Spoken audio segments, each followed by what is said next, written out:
नमस्कार। प्रारंभ पर आप सभी का स्वागत है। मैं अवनीश। आज हमारे साथ हैं हरिमोहन जी। हालांकि हरिमोहन जी खुद को छात्र कहते हैं गुरु, तैयारियां सिविल सर्विसेज की कराते हैं, लेकिन विषय इतिहास का है। जियो पॉलिटिक्स के धनी व्यक्तित्व हैं और बहुत ज्यादा परिचय हरिमोहन जी का कम से कम प्रारंभ के इस मंच पर मुझे नहीं लगता कि हमारे नियमित दर्शकों को इसकी कोई जरूरत है। हरिमोहन जी, बहुत बहुत स्वागत है आपका। नमस्कार। भैया थैंक यू वेरी मच। आप मतलब मुझे लगता है कि कुछ ज्यादा हो गया तारीफ। एक्चुअली क्या है, स्टूडेंट है भैया, रोज कुछ ना कुछ सीखने को तो मिलता ही है, और आप जो सिखाते हैं वो तो एक अल्टीमेट है ही। और बाकी मैं सौभाग्यशाली हूँ कि आपने मुझे अपने मंच पे बुलाया। Thank you. अरे, ये प्रारब्ध का सौभाग्य है। दर्शकों, इस समय जब हम हरिमोहन जी से बात कर रहे हैं तो हमारे पड़ोसी मुल्क पाकिस्तान में वोटिंग हो गई। चुनाव होते हैं वहां। हंसिए मत। बहुत सारे दर्शकों को हंसी आ सकती है कि वहां चुनाव होते हैं, वहां इलेक्शन होते हैं, जबकि खुद पाकिस्तानी मीडिया, खुद पाकिस्तान की अभिव्यक्ति के धनी लोग कहते हैं कि वहां तो सिलेक्शन होता है।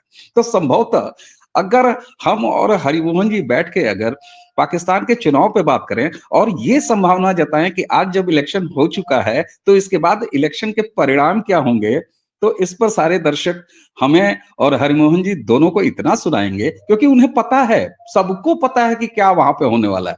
लेकिन फिर भी हिंसा लगातार बलूचिस्तान में होती रही। इलेक्शन के दौरान भी हिंसा देखी जाती रही। क्या इस समय इमरान खान का हाल है वो भी सबको पता है। हरिमोहन जी के पास सीधे चलते हैं। हरिमोहन जी, पाकिस्तान के आज हुए इलेक्शन की कोई फोरकास्ट की जरूरत है कि नतीजे क्या होंगे? भैया देखो, फोरकास्ट तो सिर्फ इतना है कि murder of democracy with the help of judicial knife हो चुका है।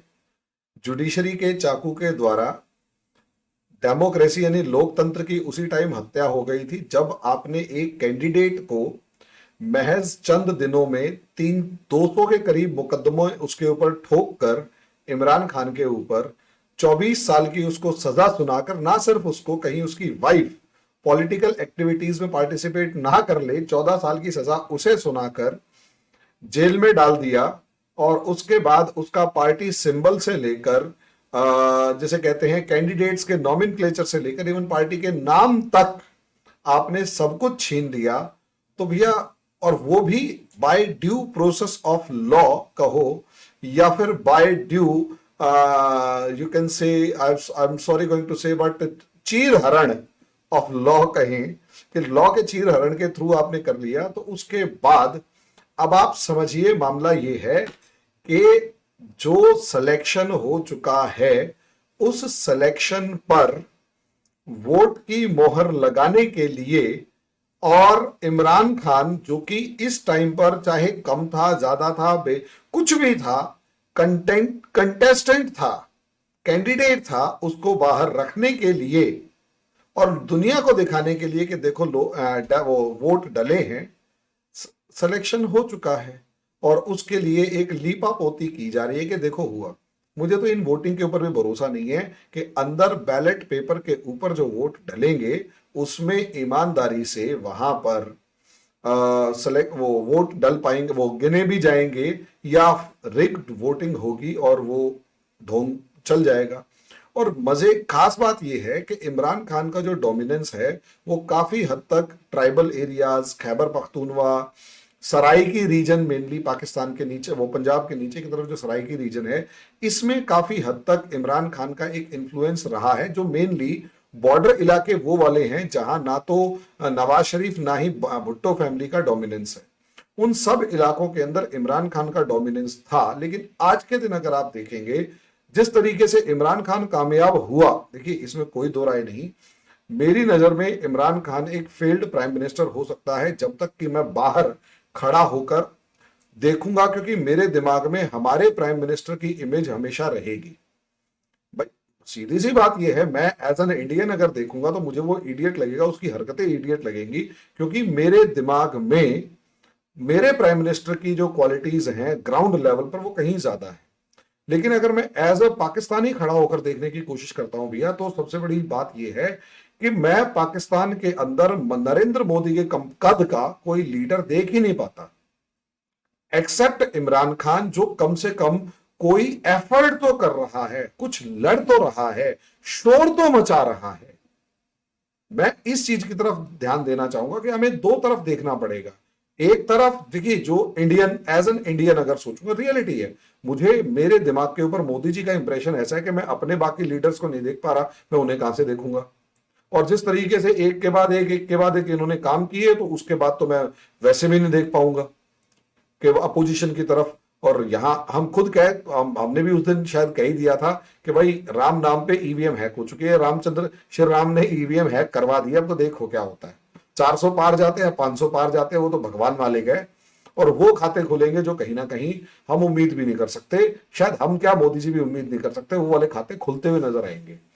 इसका पाकिस्तान को अगर आप देखेंगे तो यही लेवल अगर हम पाकिस्तान का देखें तो वहां ऐसा कुछ भी नहीं है। यही रीजन है कि हम इमरान खान को देखते हैं एज अ फेल्ड पीएम, जो भैंसे बेच के, 8 भैंसे बेच के पाकिस्तान की इकोनॉमी सुधारने चला था, अपनी गाड़ियां बेच के, अपना बंगलो किराए पे दे के अपनी इकोनॉमी सुधारने चला था। वो क्लियर दिखा रहा था एज एन इंडियन कि उसके पास विजन नहीं है।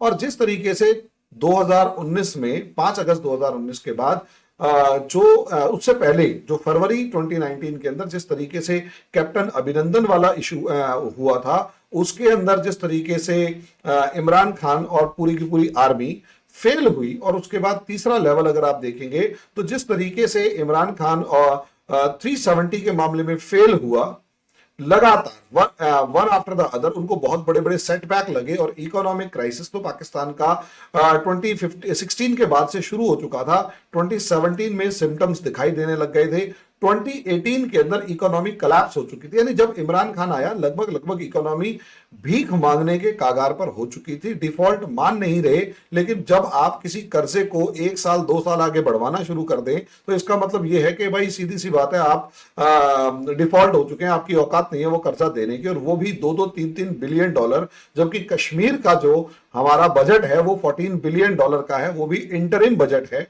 मतलब अभी टेम्परेरी टाइप का है कि अभी जो फुल बजट आना बाकी है।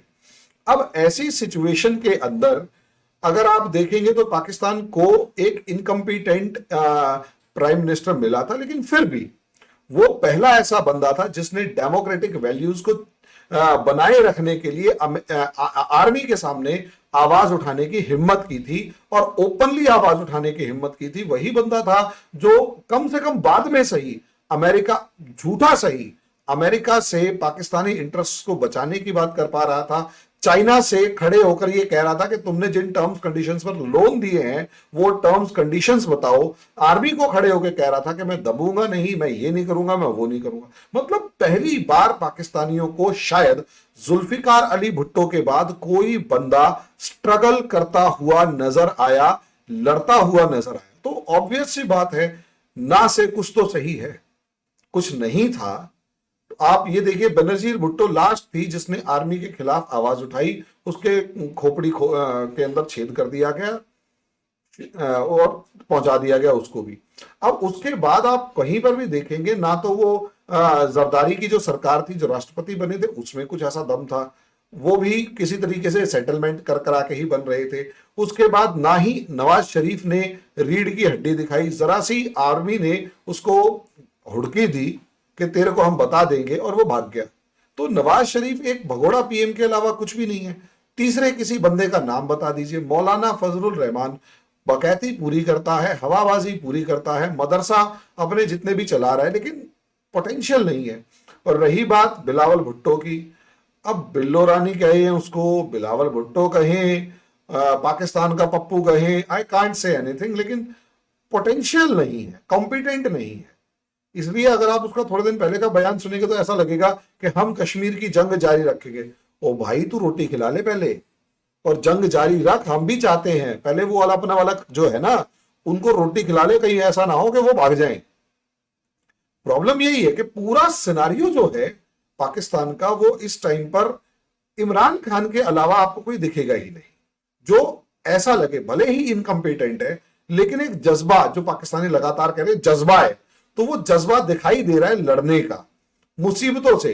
और जब वो कहता है ना, देखिए हम मजाक उड़ाते हैं कि सबसे पहले तो आपको घबराना नहीं है भैया, जब हम मजाक उड़ाते हैं ना, घबराना नहीं है, तो हमारे लिए वो बेवकूफी कर रही है।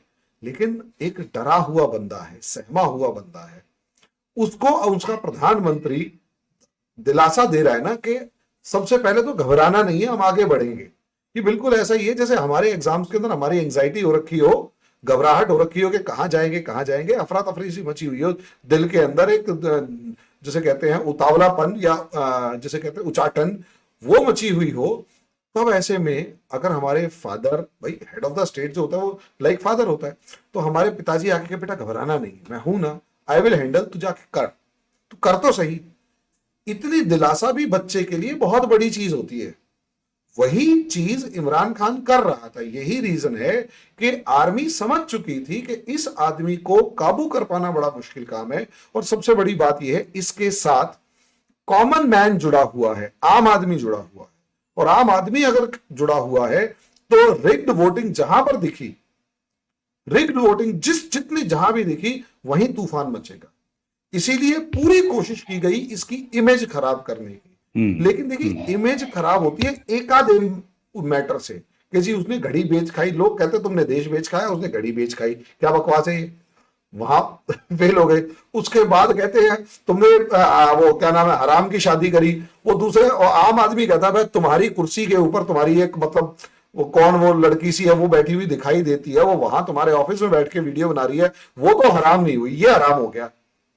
ठीक है, तुम्हारी एक बीवी लीगल है और 4 इलीगल है, वो तुम्हारी हराम नहीं हुई, ये हराम हो गया। मतलब काउंटर आर्ग्यूमेंट आम आदमी कर रहा है कि यार ये कैसे तुम जस्टिफाई कर पा रहे हो। और क्योंकि गवर्नमेंट आर्मी मेनली जस्टिफाई नहीं कर पा रही है, तो वहां प्रॉब्लम यही क्रिएट हो रखी है भैया कि आर्मी इस टाइम डर चुकी है। 300 मुकदमे किसी एक आदमी पे, 300 मुकदमे हेट्रेडनेस का।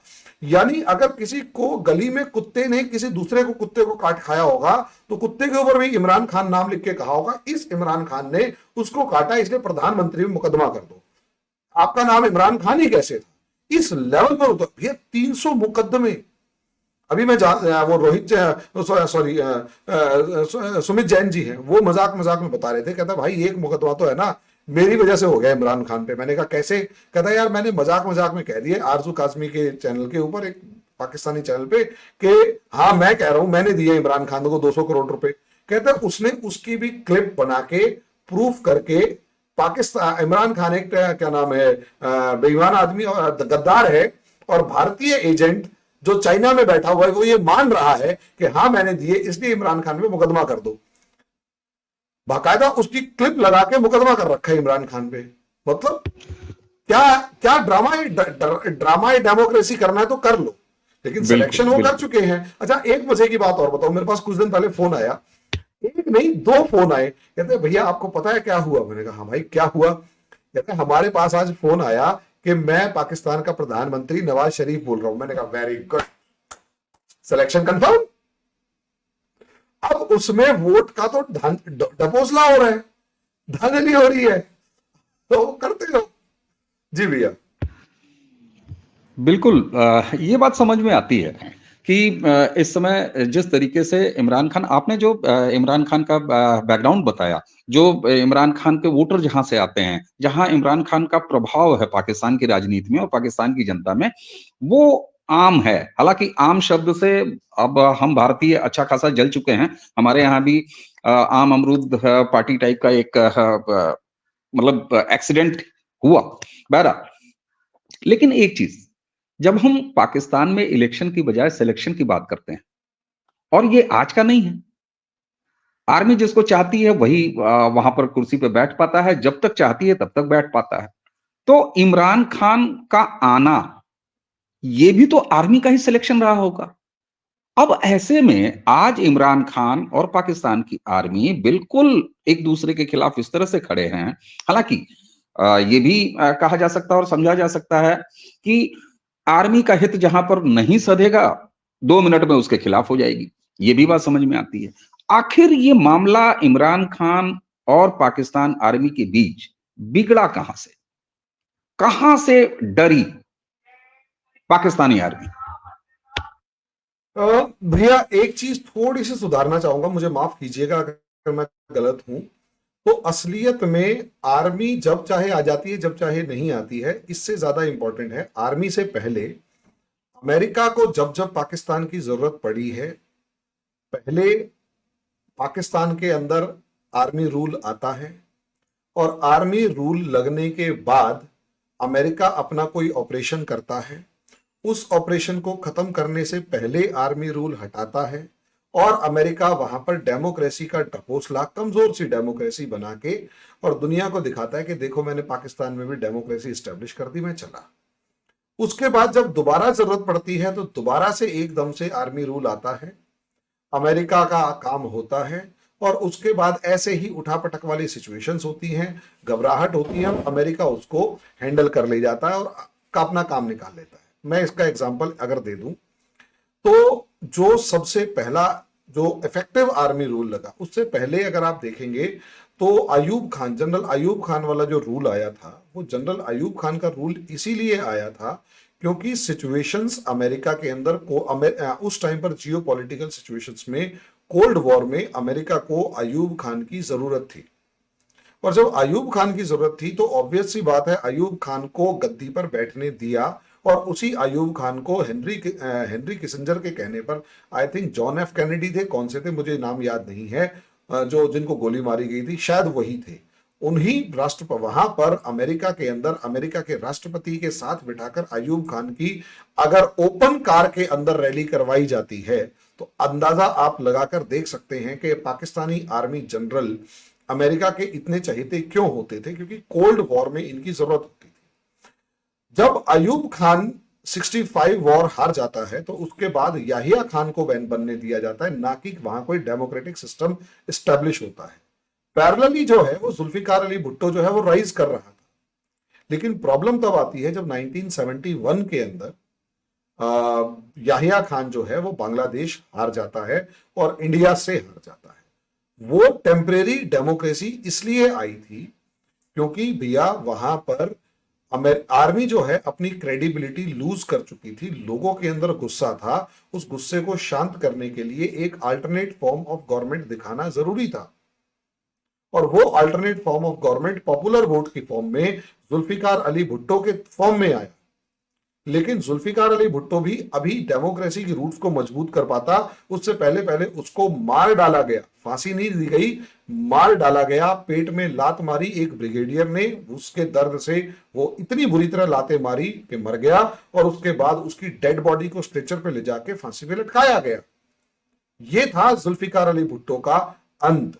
यहां तक कि बेनजीर भुट्टो और उसकी वाइफ, मतलब जुल्फिकार अली भुट्टो की वाइफ को मिलने तक नहीं दिया गया था उससे, जुल्फिकार अली भुट्टो से। तो आप अंदाजा लगा सकते हैं, और टाइम से पहले फांसी दे दी गई ताकि किसी को पता ना लगे। वो तो आसपास जो उन कैद के अंदर कैदी थे उस टाइम पर, उन्होंने जिन्होंने देखा कि हाँ इसे स्ट्रेचर पे ले जाया गया था फांसी के फंदे तक, और सारी रात वो चीखता रहा, और उसके बाद सुबह सुबह के टाइम चीखने की आवाजें बंद हो गई। तो ये, और उसके बाद अगर हम देखेंगे जब 1978 के अंदर ईरानियन रेवोल्यूशन हो जाता है और 1979 में अफगान वॉर की एंट्री हो जाती है, उसी टाइम पीरियड के अंदर क्योंकि एक नया गेम शुरू होने वाला था, जुल्फिकार अली भुट्टो आ गए। अब वो 10 साल अफगान वॉर चलता है, 10 साल जुल्फिकार अली भुट्टो रहता है और पूरे पाकिस्तान का इस्लामाइजेशन कर देता है, क्योंकि अमेरिका को चाहिए था इस्लामाइजेशन। और वहां सिर्फ पाकिस्तान में नहीं, पूरी दुनिया के अंदर रेडिकल इस्लाम प्रोपगेट किया गया, दुनिया को डिस्टर्ब किए रखने के लिए। डी रेडिकलाइजेशन ऑफ इस्लाम तो अब शुरू हुआ है ना, जब इनके घर में आग लगनी शुरू हुई है अमेरिका और यूरोप के अंदर, वरना इंडिया से लेकर पाकिस्तान बांग्लादेश के अंदर जो रेडिकल इस्लाम की फॉर्मेट थी वो खूब चलाई है इन्होंने। अच्छा, और मजे की बात, 89 में Russian war and, Afghan crisis जो है फर्स्ट वाला, वो एंड होता है। 1988 में पता नहीं कैसे हेलीकॉप्टर का एक्सीडेंट होता है, जिया उल हक मारा जाता है, 88 में मर गया, 99 में इलेक्शन हो गया, वो मतलब अमेरिका बाहर निकलता है, इलेक्शन हो जाता है। अच्छा, उसके बाद 2001 में इन्होंने दोबारा से अफगानिस्तान के अंदर एंट्री करनी होती है, 2000 में मुशर्रफ आ चुका होता है। कैन यू इमेजिन, 2000 मुशर्रफ आ चुका होता है 2001 के अंदर। अच्छा, उसके बाद इन्हें लगता है कि नहीं, अब हमारे को अफगानिस्तान में बहुत ज्यादा दिन नहीं रहना है, ओसामा बिन लादेन को तो वैसे ही एक कोवर्ट ऑपरेशन के थ्रू पकड़ लेंगे, या हमारा कोई भी एजेंट जाके मार आएगा, ठीक है, और अपनी प्रेजेंस को थोड़ा कम करना था। और 2008 में 2007 से ही जो है इनके बैंक्स की हालत खराब होनी शुरू हो चुकी थी, इकोनॉमी डूबनी शुरू हो चुकी थी, इकोनॉमिक क्राइसिस आना शुरू हो चुका था। इन्होंने मुशर्रफ को कहा कि अब आपका टाइम पीरियड पूरा हो गया, लेट्स प्ले डेमोक्रेसी डेमोक्रेसी। आ गई 2008 में डेमोक्रेसी। अच्छा, मजे की बात ये, अब अमेरिका को अपने घर के अंदर की सिचुएशंस नहीं संभाली जा रही थी। इकोनॉमिक क्राइसिस बहुत बुरा चल रहा था। अब उस इकोनॉमिक क्राइसिस से बचने के लिए तो उसने ऐसा किया था, इमरान खान ने, सॉरी अमेरिका ने, डेमोक्रेसी, लेकिन किसी प्राइम मिनिस्टर को टिकने नहीं दिया। इवन बेनजीर भुट्टो को मारने के पीछे कोई बड़ी बात नहीं है, किसी मतलब वेस्टर्न एजेंसी का हाथ, और वो एजेंसी इसलिए मार देती है उसको, इवन कोई मतलब पकड़ा नहीं गया, कोई किसी को कैद नहीं हुई, कोई मतलब इंक्वायरी रिपोर्ट नहीं आई, कोई रीजन नहीं बताया, बस मार दिया, काम खत्म। वो इस वजह से, क्योंकि बेनजीर भुट्टो पॉसिबली अगर होती तो यहां पर एक डेमोक्रेटिक सिस्टम हो सकता है एस्टेब्लिश हो जाता। She was a strong leader. उसके बाद जब नवाज शरीफ का राइज होने लगा और पब्लिक नवाज शरीफ को थोड़ा पसंद करने लगी, तो इमरान खान आ गया। अब रही बात इमरान खान की, इमरान खान और आर्मी की भैया पता है कब बिगड़ने लगी है? इमरान खान और आर्मी की कभी नहीं बिगड़ती अगर 370 ना हटता। लड़ाई असलियत में 370 हटने के बाद ही शुरू हुई कि इसका ठीकरा किसके सर फूटेगा। आर्मी अपनी क्रेडिबिलिटी लॉस नहीं चाहती थी, वो चाहती थी कि इस 370 के फेल्योर का सारा ठीकरा इमरान खान के सर फोड़ के ये कह दिया जाए कि डिप्लोमेटिक फेल्योर है। इमरान खान साफ कहता, भैया मेरे सर क्यों, तुम्हारी जिम्मेदारी है, तुमने हमला नहीं किया, तुमने इंपॉर्टेंट नहीं वो इनपुट नहीं दिया। ये अंदर की इनकी खूब लड़ाई हुई है। इनकी बिगड़नी तब शुरू हो गई थी जब अब कैप्टन अभिनंदन को छोड़ने की बात हुई थी। कैप्टन अभिनंदन के टाइम पर ही दोनों के बीच में एक तगड़े वाली बहस शुरू हो चुकी थी। आर्मी कहती है कि भैया तू जिम्मेदारी ले, तू सरेंडर करेगा। वो कहता मैं क्यों करूं। इतनी देर में विपक्ष का एक नेता कहता कि आर्मी चीफ कांपती हुई टांगों से आया, बस आर्मी की क्रेडिबिलिटी लॉस हो गया। अब ये वहां पर से क्रेडिबिलिटी लॉस जो आर्मी का शुरू हुआ कि आपने बालाकोट एयर स्ट्राइक करी और एयर स्ट्राइक करते ही पाकिस्तान की हालत खराब हो गई, वो कुछ नहीं कर पाए। तो वहां से एक फॉल्ट लाइन तो डेवलप हो चुकी थी। उसके बाद जैसे ही 370 हटता है तो इन दोनों के बीच में था कि भैया मैं तेरी बात मानता हूं, सब चीजें हैं, लेकिन समस्या यही है कि क्रेडिबिलिटी लॉस तेरा हुआ है। नहीं तो भैया सोचकर देखिए, वो जो बाजवा था, बाजवा और इसके बीच में लड़ाई यही तो थी। बाजवा कहता है क्रेडिबिलिटी तेरी वजह से 370 हुआ है, तू कुर्सी छोड़ दे और मुझे एक्सटेंशन दे दे। तो अगर उसे एक्सटेंशन मिल जाती तो इमरान खान साहब कहते, इमरान खान से सवाल पूछे जाते कि बंदा 370 के मामले में कुछ नहीं कर पाया, कैप्टन अभिनंदन के मामले में कुछ नहीं कर पाया, वो जो ब्रह्मोस मिसाइल आई थी उस मामले में कुछ नहीं कर पाया, इस बंदे की अचीवमेंट क्या है जो तू एक्सटेंशन दे रहा है? अब वो कहता है एक्सटेंशन चाहिए। अब यहां पर इनकी जो खटपट होती है, वहां वो घूमते घूमते जो है वो आईएसआई चीफ फैज हमीद के ऊपर पहुंच गई। फैज हमीद कहता भैया मेरे को आइए वो बना दो। फैज हमीद के पास एक अचीवमेंट थी अफगानिस्तान वाली, और पॉसिबली फैज हमीद वहां जाके चाय इसीलिए पी के आया था कि देखो मेरी अचीवमेंट का तमगा मेरे छाती पे होगा और मैं आर्मी चीफ बनूंगा। अफगान ये भी चाहता था, मैं ये भी क्या नाम है, इमरान खान भी। यहां से आर्मी वर्सेस इमरान खान हुआ तो पहले फैज हमीद को निपटाया गया, इमरान खान को निपटाया गया, और उसके बाद अब प्रॉब्लम यह है इमरान खान वहां पर भी अगर कॉम्प्रोमाइज कर लेता 2 थप्पड़ खाने के बाद, क्योंकि खबर आई थी कि एक हेलीकॉप्टर उतरता है और कोई ऑफिसर उतरता है फुल वर्दी में, जाके सीधे इमरान खान को 2 थप्पड़ मार देता उसके घर में। ये खबर आना, बाहर निकलना, अंदर खाते कुछ भी ये लड़ रहे हैं, कपड़े फाड़ रहे हैं, हमें उससे मतलब नहीं है, लेकिन जब ये खबर बाहर आती है तो आम आदमी के दिमाग में क्या जाएगी? आर्मी अपनी क्रेडिबिलिटी लूज कर चुकी थी, लेकिन ठीकरा इमरान खान के सर फोड़ना चाहती थी। इमरान खान अगर चुपचाप निकल जाता, उस क्रेडिबिलिटी कह देता कि हाँ मेरी गलती थी, मैं 370 नहीं हटा पाया, बचा पाया, या इंडिया के खिलाफ कुछ कर पाया, इसलिए मुझे माफ करो, मैं छोड़ के जा रहा हूं कुर्सी, और आर्मी की क्रेडिबिलिटी बच जाती, तो पॉसिबली इमरान खान थोड़ा सा तो सेटबैक होता, लेकिन आर्मी उसे और स्ट्रॉन्ग सपोर्ट करके बढ़ा देती है आगे। लेकिन इमरान खान ने यही तो बेवकूफी दिखाई कि वो कॉम्प्रोमाइज करने के मूड में नहीं था। कहता मैं कुर्सी से चिपकाऊंगा नहीं, मेरा नाम खराब नहीं होगा, तुम्हारा नाम खराब हुआ है, तुम खराब करो। हालांकि उसकी गलत बात भी थी, लेकिन आर्मी जिस तरीके से काम कर रही है, सारी पावर आर्मी के हाथ में है, तो उसका गंद, उसका फैलाया हुआ रहता इमरान खान के लिए, ये एक अलग सी लड़ाई थी। ठीक अब बात। यहां मजे की बात यह है, यहां एक मजे की बात यह है इमरान खान के मामले में कि इमरान खान चुप नहीं हुआ, तो आर्मी को लग गया कि भाई ये निपटेगा नहीं। और जब उसके खिलाफ नो कॉन्फिडेंस मोशन आया, इमरान खान तब भी आखिरी दम तक लड़ा। आपने ड्रामा याद होगा अप्रैल वाला, किस तरीके से इसको हटाया गया। उसके बाद इसकी गिरफ्तारी के अंदर भी आर्मी को टेंट्रम करना पड़ा, इसे आसानी से गिरफ्तार नहीं कर पाई। बस यहां से आर्मी जब गिरफ्तार नहीं कर पाई, एक तरीके से आर्मी को धक्का देके, आर्मी ने इसे धक्का देके निकाला, तो कुछ तो सपोर्ट वहां बढ़ गया। उसके बाद ये लगातार विक्टिम कार्ड खेल रहा था, कुछ सपोर्ट वहां बढ़ गया। आर्मी ने एक लास्ट उस टाइम भी कोशिश की थी अपने जनरलों के या कोर कमांडर्स के घर पे भीड़ भेज के वहां पर लूटमार करवाने की, कोर कमांडर्स के घर पे। वो आर्मी की क्रेडिबिलिटी और लूज हो गई कि तुम अपना घर नहीं बचा पा रहे, इनको क्या बचाओगे। पहली बार आर्मी की ये सब चीजें अपने ही देश में बैकफायर करती हुई नजर आ रही है भैया। आर्मी से बड़ी टेंशन में है और हद टेंशन में है। ठीक बात, ठीक और बात। इसी चीज को वो काउंटर नहीं कर पा रही, इसीलिए आनन फानन में नवाज शरीफ को बुलाया गया। आप कुछ कह रहे हैं तो मैं, आप कुछ कहिए तो। नहीं, बिल्कुल, आप बोलें। नवाज शरीफ को इसीलिए बुलाया गया, लेकिन प्रॉब्लम ये थी नवाज शरीफ, अच्छा नवाज शरीफ डील का पक्का है, और मैं ईमानदारी से कह रहा हूं इस टाइम पर अमेरिका को दोबारा से पाकिस्तान की जरूरत है, और इस सिनारियो को नवाज शरीफ ने समझ लिया है। और क्योंकि नवाज शरीफ ने इस सिनारियो को समझ लिया है, इसलिए नवाज शरीफ पॉसिबली लंदन और अमेरिका के कई ट्रिप्स लगे हैं। अगर हम उसकी वो डिटेल्स निकालेंगे तो मैं हो सकता है शेयर कर दूं, लेकिन फायदा नहीं है कुछ भी उसका। लेकिन अमेरिका और ब्रिटेन के अंदर बैठ के नवाज शरीफ ने डील फिक्स की है कि जो काम तुम आर्मी के साथ, जो फैसिलिटीज तुम आर्मी के साथ चाहते हो, वो मैं दे देता हूं। डेमोक्रेसी भी बची रहेगी, शो ऑफ भी नहीं होगा, और आर्मी रूल भी नहीं आएगा, और मेरे को प्रधानमंत्री बना दो। पॉसिबली अंदर डील ये हुई है।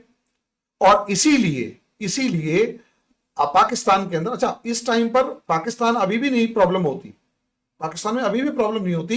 ये जो केयर टेकर गवर्नमेंट है ये अभी भी चल रही होती, क्योंकि इन्होंने नवंबर में डिक्लेयर कर दिया कि situations are not present in which we can conduct elections. Even care taker government ने डिक्लेयर कर दिया था, इवन शहबाज शरीफ डिक्लेयर कर रहा था कि अभी इलेक्शन नहीं हो सकती। आनंद फानन में जो केयर टेकर गवर्नमेंट आ गई थी, वो भी ऐसे ही करने वाली थी। आप केयर टेकर गवर्नमेंट का बिहेवियर देखिएगा, शुरू से उसका बिहेवियर केयर टेकर का था ही नहीं। आप उसके प्रधानमंत्री काकाड़ को देखेंगे, वो हर मामले में बयान दे रहा है, हर मामले में प्रोवोकेटिव बयान दे रहा है। एक बात तो ये, केयर टेकर गवर्नमेंट का ये काम थोड़ा होता है कि हर जगह जाके पॉलिटिकल बयान दे। उसका ईमानदारी से काम है फटाफट इलेक्शन करवाए। या पीछे से आर्मी ने कह रखा होगा कि तू बना रहा है प्रधानमंत्री, हम यहां रूल कर रहे हैं, तू बस बोलता रहे, बाकी हम कर लेंगे। यही तो था। बलोच लिबरेशन, बलोच जो महिलाएं आई थी, वोटर्स आई थी, लेडीज आई थी, उनके साथ यही तो हुआ था। इसने कितना गंदा बोला था उनके बारे में, कितनी बुरी तरह बोला था ये। अब हुआ भी भैया यही एक्चुअल एग्जैक्टली कि खेल यहां से शुरू होता है कि उसको बना दिया। लेकिन प्रॉब्लम पता है, यहां इसे कहते हैं भांजी मारना, हम हरियाणा में कहते हैं भांजी मारना, मतलब कुछ डंडी, लकड़ी मारना, डंडी मारना। पुतिन जब ईरान और सऊदी अरेबिया और यूएई का दौरा करते हैं ना, अमेरिका का पेट खराब तब हुआ कि गेम अलग जाने वाली है। मैं उस डेट्स को भी जोड़ रहा हूं यहां पे। 4 दिसंबर को डिक्लेयर हुआ, 3 और 4 दिसंबर को नाटो ने कह दिया we must get ready for a bad news from Ukraine. इसका मतलब यही है यूक्रेन हारने वाले हैं। पुतिन कहता है ठीक है। 5 और 6 तारीख को पुतिन जो है वो यूएई और सऊदी अरेबिया का दौरा करता है। 7 तारीख को ईरान वहां जाता है। इसका मतलब पुतिन कोई गेम खेल रहा है। अमेरिका का पेट खराब हुआ। 10 तारीख को आर्मी चीफ ऑफ पाकिस्तान सीधा पहुंचते हैं अमेरिका 5 दिन के टूर पे। 10 दिसंबर, 12 दिसंबर बाइडेन कहता है मैं इंडिया नहीं आ रहा। 15 दिसंबर पाकिस्तान इलेक्शन कमीशन डिक्लेयर करता है 8 फरवरी को इलेक्शन होंगे। 5 दिन के टूर में, 5 दिन का टूर खत्म होते होते ये सब चीजें। और किससे मिलता है? सबसे ज्यादा मिलता है वो विक्टोरिया न्यूलैंड से, सबसे खतरनाक लेडी, कि अब वो आगे आ चुकी है इस पूरे इलाके की जियोपॉलिटिक्स के अंदर। किसी ना किसी तरीके की रेजिम को या तो सेटल करना हो या चेंज करना हो, वो वहां पर है। अब आप देखिए ये सारी एक्टिविटीज जितनी भी हो रही है ये विक्टोरिया न्यूलैंड वाली है। वो किसी चीज की बर्दाश्त करती नहीं है। इसे आप यूक्रेन के मामले में उठाकर देख लीजिए। सोचकर देखिए 2013 के अंदर यूक्रेन के अंदर जिस तरीके से प्रोटेस्टर्स जो डिमांड कर रहे थे उनके ऊपर गोलियां चलाई गई और 100 प्रोटेस्टर्स मारे गए। उसकी वजह से किसके ऊपर आरोप लगा? रशियन जो सपोर्टेड वो जो पुतिन सपोर्टेड जो प्रेसिडेंट था उसके ऊपर। हालात ये थे उसे यूक्रेन छोड़कर भागना पड़ा।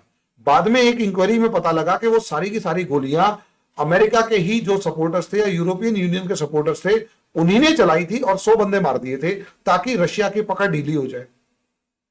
यही विक्टोरिया न्यूलैंड आज के दिन है और पैटर्न देख लीजिए, कुछ परवाह नहीं कर रही, किसी चीज की परवाह नहीं कर रही।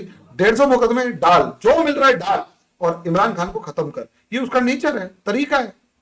बिल्कुल तो बिल्कुल, खेल ये एक अलग है भैया। यहाँ पे अपनी बिल्कुल। सरकार जो है, अपनी सरकार का यहाँ पर रोल सिर्फ इतना था कि भैया मेरा राम मंदिर जो है वो स्थापित हो जाए और मेरे यहाँ पे इलेक्शन प्रॉपरली हो जाए। अपनी सरकार ने साफ कह रखा था विक्टोरिया न्यूलैंड को है ना चांद पे भेज देंगे और फालतू बोली तो भैया मैं उस दिन से कयास लगा रहा हूं कि कुछ तो बड़ा होने वाला है, कुछ तो बड़ा होने वाला है। यहां ये हो रहा है तो ये अमेरिका के कहने पे बिल्कुल। अमेरिका कर रहा है, चाहे आर्मी कर रही है।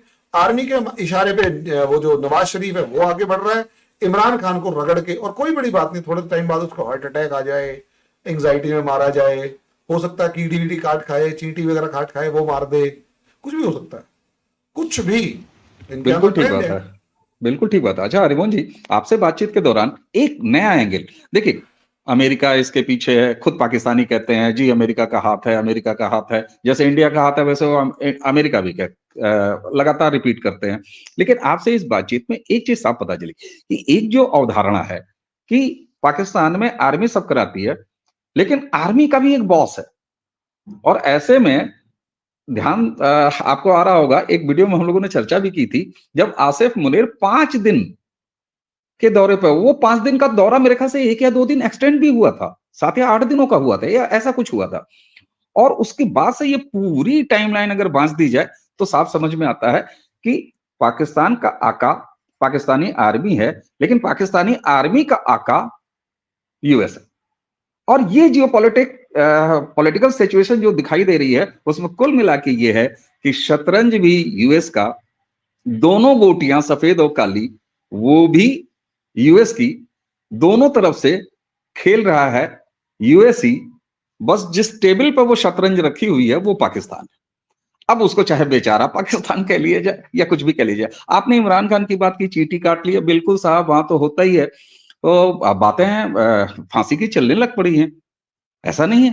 एस्टेब्लिश मीडिया में चलने लगी हैं, वहां के यूट्यूबर्स बोलना शुरू कर दिए हैं। तो खैर, पाकिस्तान का तो हम तो ये भी नहीं कह सकते कि राम भरोसे हैं, क्योंकि हम अपने राम जी को कम से कम पाकिस्तानी भरोसे के लिए इस्तेमाल नहीं करना चाहूंगा मैं। अच्छा हरमन सही जी, बात है, हमारे राम हाँ हमारे बिल्कुल, हैं, तुम दुखी मत हो। बिल्कुल ठीक बात है। और उनका भरोसा हम तुम्हें नहीं दे सकते, बिल्कुल नहीं दे सकते। अच्छा, मेरा एक इंटरेस्ट हमेशा रहता है कि दुनिया का कोई भी इशू, उस पर मैं चर्चा करूं, मेरे अंदर से अंत में एक सवाल जरूर आता है, आपने भी महसूस किया होगा, कि हमारे हिस्से क्या। पाकिस्तान में चुनाव का ये पूरा ड्रामा, इमरान खान का न रहना, शरीफ का सिलेक्शन हो जाना, लगभग तय हो जाना, जब भी वो करेंगे डिक्लेयर तो ये साफ साफ है। भारत के हिस्से क्या आएगा, भारत को कितना ध्यान देना चाहिए? भैया शॉर्ट टर्म अगर देखा जाए तो भारत के हिस्से कुछ नहीं आने वाला। मतलब एक ढपोसला आएगा शॉर्ट टर्म में, क्योंकि नवाज शरीफ को बनाएंगे, नवाज शरीफ आएगा तो वो एक अमन की आशा टाइप के सफेद कबूतर उड़ाएंगे। और इस बार की सरकार के ऊपर मुझे पूरा भरोसा है कि इस बार की सरकार इतनी खतरनाक है ये मानेगी नहीं, ठीक है, क्योंकि इन्हें पता है 2 बार कबूतर खा के उनकी हड्डियां भी हमारे देश में फेंकी गई है। चाहे हम वो 1971 के बाद मतलब क्या नाम है 80s में देख लें, चाहे कारगिल वॉर में देख लें, उसके बाद हमारे जो प्रधानमंत्री हैं उस मामले में भी देख लें, कोई ना कोई तो हमला हुआ है, कोई ना कोई तो प्रॉब्लम क्रिएट हुई है। और इसलिए हम अमन की आशा, हम तो अब इस बार ये सरकार भी मुझे ऐसा लगता है कि पाकिस्तान के मामले में फूक फूक के कदम रखने के मूड में है। सीधे इशू क्रिएट, मतलब सीधे ये नहीं कि उसने थोड़ी सी स्माइल पास करी और हम पहुंच गए हाँ भाई पाकिस्तान बात करें। तो अब रही बात हमारे हिस्से की, देखिए जब जब पाकिस्तान स्ट्रांग हुआ है, जब जब अमेरिका और दूसरी कंट्रीज ने इसको एड प्रोवाइड करी है, उस एड का इस्तेमाल आम पाकिस्तानी के डेवलपमेंट के लिए तो बिल्कुल भी नहीं हुआ। यही रीजन है पाकिस्तान में आज के दिन जो है ह्यूमन रिसोर्स तो है नहीं, ना आईआईटी मतलब किसी तरीके के इंजीनियरिंग, मेडिकल, मैनेजमेंट कोई भी इंस्टीट्यूशंस नहीं है, यूनिवर्सिटीज नहीं है, और सब बर्बाद हालात में है, क्योंकि वो सारा पैसा जो भी अमेरिका से आता है वो इंडिया में गजवाए हिंद के लिए और अफगानिस्तान में अपना जो बैकयार्ड है उसको मेंटेन करने के लिए किया जाता है उसका इस्तेमाल। अब इस बार इंडिया के लिए गुड लक ये है कि अमेरिका की हालत खराब है, वो खुद इतने तगड़े इकोनॉमिक क्राइसिस में है कि उतनी खुल के मदद नहीं कर सकता जितनी कि पाकिस्तान की पहले करता था, क्योंकि वो अभी यूक्रेन वॉर में उलझा हुआ है, वो इजराइल वॉर में उलझा हुआ है, वो यमन हुतीज के साथ उलझा हुआ है, ईरान जो है वो पूरी ताकत के साथ खड़े होते हुए देर नहीं लगा रहा, और जो सीरिया इराक के अंदर अमेरिका पूरी तरीके से उलझा हुआ है। सिचुएशंस काफी ज्यादा यहां पर खराब होती हुई नजर आ रही हैं अमेरिका की, ये कड़वी सच्चाई है। अब क्योंकि सिचुएशंस खराब हो रही हैं तो और इतना पैसा अमेरिका अब उड़ेलने के मूड में नहीं है। याद कीजिए अभी थोड़े दिन पहले, या तारीख में भूल गया हूं, ईरान ने 16-17 तारीख के आसपास ईरान ने पाकिस्तान पे मिसाइल अटैक किए, पाकिस्तान ने भी वापस किया। मेरा अब मैं इस चीज को स्ट्रांगली मानने के लिए तैयार हूं कि ईरान और पाकिस्तान के बीच की वो लड़ाई असलियत में, मैं बार बार कह रहा हूं कि ईरानियन बॉर्डर के पास एक खाली जगह पर भी ईरान ने मिसाइलें मारी थी। कोई लॉजिक नहीं बैठता ईरान खाली जगह पे मिसाइलें मारे, क्योंकि वहां कुछ कंस्ट्रक्शन वर्क चल रहा था और वो कंस्ट्रक्शन वर्क था अमेरिकन बेस। ठीक है, तो लड़ाई असलियत में यही थी, अमेरिका चाहता था कि यहां पर एक बेस हो और ये लड़ाई पाकिस्तानी आर्मी अपने सर ले ले और हम सिर्फ इन्हें हथियार और गोला बारूद और मतलब पैसे वैसे पकड़ा दें। लेकिन प्रॉब्लम ये आई कि चाइना की तरफ से कहो या इनके इंटरनली डिस्कशन ये हुआ कि भाई ईरान से अगर लड़ाई हो गई तो अंदर जो बलोच हैं, तहरीक तालिबान पाकिस्तान है, तालिबान है, ये सारे चढ़ दौड़ेंगे और हम संभाल नहीं पाएंगे। इंटरनली बहुत खोखले हो चुके हैं। अमेरिका के पास पैसा नहीं है, वो इतना पैसा दे नहीं पा रहा कि सिचुएशंस को हैंडल कर सके, और पॉसिबली मुझे ऐसा लगता है कि पाकिस्तान ने इस वॉर के बदले में हो सकता है कि 20, 30, 50, 60 बिलियन या 100 बिलियन डॉलर मांगे हों, और अमेरिका ने साफ कह दिया भैया इतने तो ना हो पाएंगे क्योंकि पहले ही खर्चा हो रहा है। तो पाकिस्तान कहता भैया देखो फिर मैं नहीं लड़ पाऊंगा। अब इसीलिए अच्छा, ईरान भी चाहता था कि लड़ाई ना हो, दोनों प्रॉक्सी वॉर में उलझ चुके हैं, प्रॉक्सी वॉर में। तो अब इसीलिए देखेंगे कि जैसे ही ईरान के साथ वो इग्नाइट हुआ मामला, एकदम से पाकिस्तान में बलोच लिबरेशन आर्मी के जो अटैक्स हैं वो और ज्यादा बढ़ चुके हैं। उसके पीछे का लॉजिक ही ये है कि अभी तक ईरान जिन्हें सपोर्ट नहीं कर रहा था, डीप स्टेट या यूं कहे प्रॉक्सी वॉर की फॉर्म में, अब उन्हें सपोर्ट मिल चुकी है। तो आप हालात देख सकते हैं। इंडिया के लिए एक टेक अवे या बेटर पार्ट ये है कि पाकिस्तान जब जब अपने वेस्टर्न बॉर्डर पे परेशान रहा है, उलझा रहा है, इंडिया के ईस्टर्न बॉर्डर पे वो कुछ नहीं कर पाया। जब जब वो तालिबान के साथ उलझा हुआ है, तब तक जब वो अफगानिस्तान में उलझा हुआ है, इंडिया के अंदर शांति रही है। तो हमारी शायद सरकार को ये चीज समझ में आ गई है कि हमें ये दुआ करनी चाहिए, और राजा रामचंद्र जो है ये एक आशीर्वाद दें कि हम ये कामयाबी कर पाए, कि हम ये कामयाबी से मतलब हमारी दुआ, हमारी जो प्रार्थना है वो स्वीकार की जाए कि हे प्रभु पाकिस्तान अपने पश्चिम बॉर्डर के, वेस्टर्न बॉर्डर के ऊपर एंगेज रहे, ईस्टर्न बॉर्डर पाकिस्तान का जो है वो शांत रहे, ताकि हमारा जो बॉर्डर, हमारा वेस्टर्न बॉर्डर पाकिस्तान के साथ है वो शांत रहे। ये सिचुएशंस इंडिया के लिए लॉन्ग टर्म टेक अवे क्या है, अगर ये सिचुएशन कंसिस्टेंटली ऐसे ही चलती रही और पाकिस्तान के अंदर किसी भी तरीके की सिविल वॉर लाइक सिचुएशन हुई, जो कि इलेक्शन रिजल्ट, क्योंकि इलेक्शन रिग्ड होगा, इंटरनेट बंद हो चुका है, इंटरनेट बंद होने का कोई लॉजिक मुझे नजर नहीं आ रहा, सिर्फ ये ताकि उस टाइम पर जो वीडियो बने वो एब्रप्टली या तरीक एकदम से वायरल ना हो, सिर्फ इस वजह से कि एकदम से वायरल ना हो, सिर्फ और सिर्फ इस वजह से यहां पर इंटरनेट बंद किया हुआ है कि इंटरनेशनल मीडिया ना देखे, इंटरनेशनली लोग ना देखे हो क्या रहा है। और हो सकता है अगले 2-3 दिन इंटरनेट बंद मिले, क्योंकि इलेक्शन के टाइम पर जो वायलेंस होगी उसको दबाने में, उसको क्रश करने में और उसके सबूत को मिटाने में एक बड़ा ही इंपॉर्टेंट मतलब टाइम चाहिए होता है, 2-3 दिन तो लग ही जाएंगे। अगर वो ज्यादा चला तो हो सकता है पाकिस्तान में एक तरीके का civil war like situation create हो जाए, और अगर ऐसा हुआ यानी इमरान खान के सपोर्टर्स के नाम पर जो टेररिस्ट ऑर्गेनाइजेशन हैं वो बॉम्ब ब्लास्ट वगैरह करने शुरू कर दे और राइट एक implosion, civil war like situation हो जाए, तो पाकिस्तान का इम्प्लोजन पक्का है। हाँ, वहां इंडिया को एक टेक अवे होगा। कि देखिए असलियत में यूनाइटेड नेशंस में भी एक बात थी और वैसे भी, कि पाकिस्तान के ऑक्यूपाइड जम्मू और गिलगित बाल्टिस्तान के अंदर जो सिचुएशन है उसे अगर आप देखेंगे तो वहां पर आर्मी ऑफ पाकिस्तान की प्रेजेंस कम से कम होनी चाहिए, कम से कम। अगर पाकिस्तानी आर्मी की प्रेजेंस वहां कम से कम होगी तो इंडिया को एक कम से कम, या लगभग आप समझ सकते हैं कि सारी आर्मी अगर वेस्टर्न बॉर्डर पे चली गई है तो एक खाली स्पेस मिलेगा। वो इंडिया के लिए एक अपॉर्चुनिटी हो सकती है 15-20 दिन, महीने, 2 महीने की, अगर इंडिया वहां कामयाब हो गया, क्योंकि आग भी पूरी है, तूफान भी पूरा है और फेवर में इंडिया के है हर जगह से, तो वो एक बहुत बड़ा बेनिफिट होगा। लेकिन उसका एक छोटा सा विंडो पीरियड आएगा, वो इतना होगा कि पाकिस्तानी आर्मी वहां से निकल रही है और चाइना की आर्मी उसको ऑक्यूपाई नहीं कर पा रही है, क्योंकि अगर ऑक्यूपाई किया तो एक बड़ा बैटल ग्राउंड नया खुलता हुआ नजर आएगा जिसमें भारत को ना चाहते हुए भी इन्वॉल्व होना पड़ जाएगा। ये रीजन है कि इस टाइम पर सिचुएशंस जो हैं वो हमें देखनी पड़ेंगी, और इसीलिए डू और डाई लाइक से, मतलब जिसे कहते हैं ना एंड, मतलब बहुत फास्ट हमारी गवर्नमेंट वॉर प्रिपरेशन कर रही है, मुझे ऐसा लगता है। और ये सिचुएशन देखते हैं अब क्या होता है। बिल्कुल, ये बात समझ में आई। आपने तो शॉर्ट टर्म जो अपॉर्चुनिटी है भारत के लिए, सरोकार अपॉर्चुनिटी शब्द चलिए हटा देते हैं, सरोकार भारत का, वो भी आपने एक लबुलुआ बताया। और लॉन्ग टर्म जो हर भारतीय का, हम तो राम जी से बस इतना ही कहेंगे कि मुझे तो लगता है कि हमारी आर्मी 15 दिन भी बहुत है। आपने तो 15 दिन से 2 महीने का एक लंबा टाइम टेबल दे दिया है ना।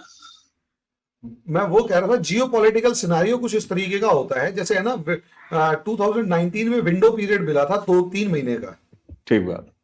क्योंकि चाइना हांगकांग में बिजी था, ट्रंप जो था चाइना से लड़ रहा था, और यूरोप ब्रेग्जिट में बिजी था, और सऊदी अरेबिया और कतर की सही जूतम पैजारी हो रही थी उस टाइम पर कि अरब वर्ल्ड में मैं कब्जा करूंगा, और अमेरिका अफगानिस्तान से निकलने की तैयारी कर रहा था और किसी भी तरीके की लड़ाई या डिस्टर्बेंस नहीं चाहता था।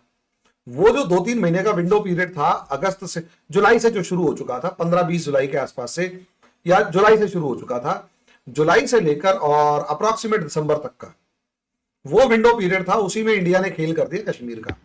ऐसा ही कोई विंडो पीरियड दूसरा मिले तो थोड़ा सा मजा आए, क्योंकि उस टाइम पर कोई बोल नहीं पाया, हर कोई अपनी प्रॉब्लम में फंसा हुआ था, and India was the strongest position at that time.